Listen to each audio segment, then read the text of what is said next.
Bitcoin has been performing perfectly in the past 5 weeks. We haven't seen any red weeks at all, just green. 1, 2, 3, 4, 5 green weeks. Now the 6th week, is potentially red, but we're still in the middle of the week, so we don't know what's gonna happen. Hey everyone, I hope you're doing well. My name is NAHM and welcome to the channel. In this video, I'm gonna talk about Bitcoin and where it's going. Are we gonna see a crash anytime soon or a small correction maybe in the short term? I'm gonna also talk about Cardano creating millionaires. I'm gonna talk about Facebook supporting NFTs potentially and many more. But before we begin, if you can like this video, that will help me tremendously. And if you're finding values in my video, you can subscribe so you don't miss any new videos. Now let's start by taking a look at Bitcoin's chart. Currently, the price of Bitcoin is 48.8K. And if we take a look at CoinMarketCap, we see that the total market cap is at about $2.1 trillion. And Bitcoin's price is 48.8K, as we said. Cardano is still holding up the 3rd rank, and we can see altcoins are doing very well. Many altcoins in the double-digit territory for the past 7 days. Avalanche, Tezos, Swissberg, Telcoin, Cardano, they're performing very, very well, which is a very, very good sign. Now, if you take a look at Bitcoin and what we see. Now, I know many of you look at smaller time frame charts and you kind of can't really understand what you're looking at. But as I always say, zoom out. When you zoom out, you take a look at this makes sense. And if you zoom out even further to the weekly chart, the other one was the daily chart, it makes sense even more. It makes perfect sense, actually. So we went up, we have been on a run up, then we consolidated over here for multiple weeks, and now we've been on an uptrend. We built a base here, so basically this line is support right here, and we bounced off of it and we bounced hard. 5 weeks in the green, 1, 2, 3, 4, 5.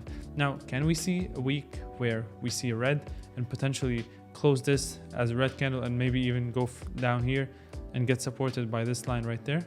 I don't see why not. Maybe we can even set this as a base and then start climbing higher again, break out of this and potentially go up and retest the previous all-time highs of 60 to 65K. Who knows? It's possible. I think it might happen. But for all we know, we can keep going further up and maybe even test the all-time highs before we even correct. Maybe we close this as a red candle. And after that, we start going up, pressing up once again and retest the all-time highs. And then we see a correction. Again, who knows? We're going to have to wait and see. But for now, it's looking great. But the volume is actually declining. And this might be a sign that we might see a potential pullback in the short to medium term. And it's no problem, guys, because it's actually ideal to see corrections. Number one, you can buy at cheaper prices. You can average in your Bitcoin buys. And number two, it's just healthy and it shows you that the uptrend is healthy and not purely based on hype, and it's not inflated, basically. And now I'm going to talk about Cardano and how it's creating so many millionaires. According to this article, Cardano Millionaires rises by 173%. Crazy, crazy number. The total number of Cardano wallets with a balance of at least $1 million has surged from 3,625 on July 20th to 9,830 on August 24th. 1 month difference, we have a 3x increase in millionaires. Roughly 3x, which is insane. And this happened because as Cardano climbed from $1 to $3, so people 3x their money, and many, many more millionaires were created. And this is a chart that depicts how many millionaires there are. Insane, guys. Like, tell me what other market can create or increase the number of millionaires in that short period of time. There isn't. There's no way you're going to tell me an answer.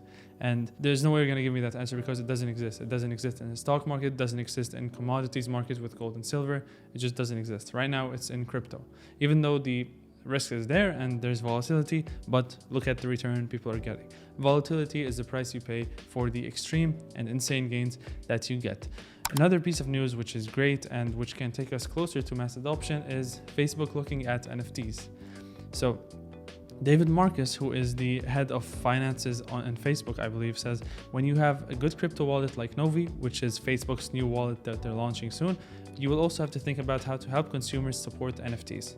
Great news for NFTs and for the crypto space in general, because imagine how many people are using Facebook and imagine how easy they're going to make it for people to own NFTs. I'm pretty sure they're going to make it very user-friendly, meaning that more people are going to transact with NFTs or crypto in general. Thus, more money is dumped into it. Thus, mass adoption is coming closer and closer. So we're going to push up to 2.5, 3 trillion probably soon if this goes through. But still, this is not confirmed. This is all speculation, and not speculation. This is all predictions, and we never know when this is going to roll out, if it does. Another piece of news I kind of want to criticize, and I don't want to criticize it, but I just want to give you guys some insight. So this article says Bitcoin rejects 51K after Michael Saylor reveals new Bitcoin purchase.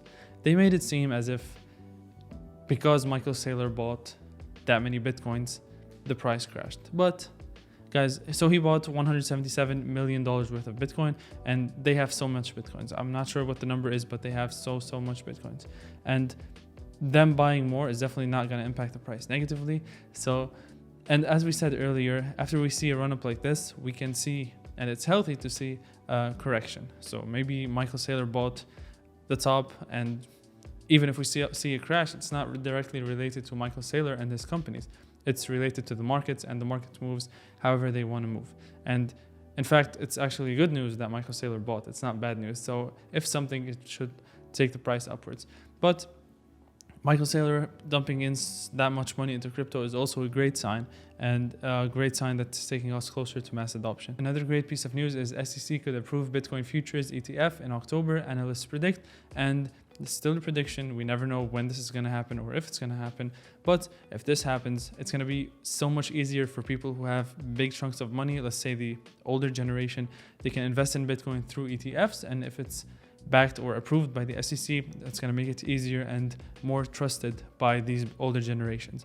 And this is going to dump a lot more money into crypto, which takes us closer to mass adoption. Now, will we see a Bitcoin crash soon? Possible. And I don't want to call it a crash because it might seem or sound like it's something huge. We can see a Bitcoin correction, definitely. As I said, maybe we can go back to this line, or maybe even. So I would say 42 to 40K would be our range of support if we go down. And it's not bad if we do. It happens. Or maybe you can even, let's take it to a smaller time frame and take a look at it. Maybe you can even go down to 44K. Because this support can stay as a support, or who knows, guys, we can keep on going up and making higher lows after this until we go back to the all-time highs. Very possible. Personally, I'm just going to buy the dips if it dips, and if not, I'm just going to enjoy the fact that we are making profits and the crypto space is growing overall. That's it. If you enjoyed this video, please leave a like. If you're new here and you haven't subscribed yet, please consider doing so. I post weekly, sometimes 3 times a week, updates and crypto news and informative videos about crypto. Also, if you're interested in my trades and what I'm trading and how much I'm holding of each, or my percentage allocation in my portfolio, you can check out the link to my Patreon below. And also, if you want to join my Discord community, you can go ahead and do so. You can ask me questions, we can chat, we can just hang out. You can use the link in the description. That's it, guys. Thanks for watching. I'll see you on the next one. Peace out.